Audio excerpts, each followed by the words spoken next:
আজকে তোমাদের সামনে পনির আর ছোলার একটা রেসিপি দেখাচ্ছি। এখানে আমি প্রেসার কুকারে নর্মাল ছোলার সারা রাত ভিজিয়ে রেখেছিলাম, ওইটা আমি সিটি মেরে নিচ্ছি 3-4টে। আর এখানে আমি বাড়িতে বানানো পনিরকে ছোট ছোট করে টুকরো করে নিয়েছি।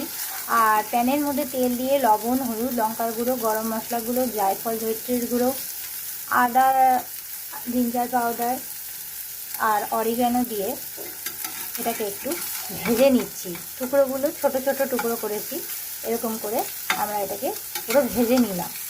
এটা উঠিয়ে রাখবো একটা পাত্রের মধ্যে। আমি একটা বাটির মধ্যে এই পনিরগুলো সব তুলে নিলাম।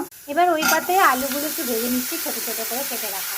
আমাদের আলুগুলো ভাজা হয়ে গেছে, এটাকেও আমি তুলে রেখে দেবো। ওর দিকে আমি রসুন, আদা, ক্যাপসিকাম, পেঁয়াজ আর টমেটোকে কুচিয়ে নিয়েছি।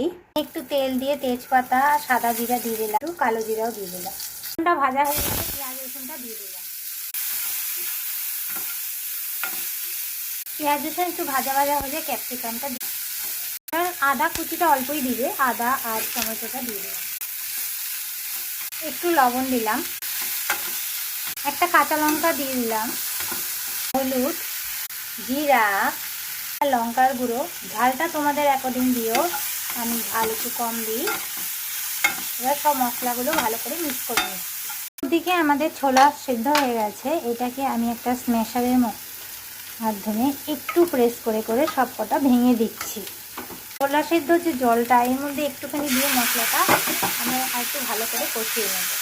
আলুগুলো যে ভেজে উঠিয়ে রেখেছিলাম ওটাও আমি একটু দিয়ে দিলাম, যাতে আরেকটু সফট হয়ে যায়।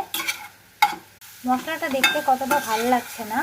এর মধ্যে পনির পড়বে, ছোলা পড়বে। এটা ভেরি হেলদি আর প্রোটিন ভরপুর একটা রেসিপি আমি বানাচ্ছি, বাড়িতে ট্রাই করো। মশলাটা ভালো করে কষানো বা ভাজা হয়ে গেছে, এখন আমি এই ছোলা দিয়ে দিলাম। ছোলাটা আমি একটু স্ম্যাশ করে দিয়েছি, দেখে বুঝতেই পারছো। এবার এটার সঙ্গে এটা একটু আমি ঢাকা দিয়ে কিছুক্ষণ ফোটাবো। এর মধ্যে আমি একটু কসুরি মেথি দিয়ে দিলাম, অল্প আছে, কিছুক্ষণ এটা হবে। এটা এখন হয়ে আসবে। এর মধ্যে আমি একটু চিনি দিয়ে দিলাম। পনিরটা এখন আমি দিয়ে দেবো, এই পনির ভাজাটা এখন আমি দিয়ে দিব। এটা প্রায় হয়ে এসেছে। এই পনিরটা দিয়ে বাদ বাকিটা হয়ে যাবে আমাদের। পনিরটা দিয়ে একটু ভালো করে মিক্স করে আবার আমরা একটু ঢেকে দেবো এটা।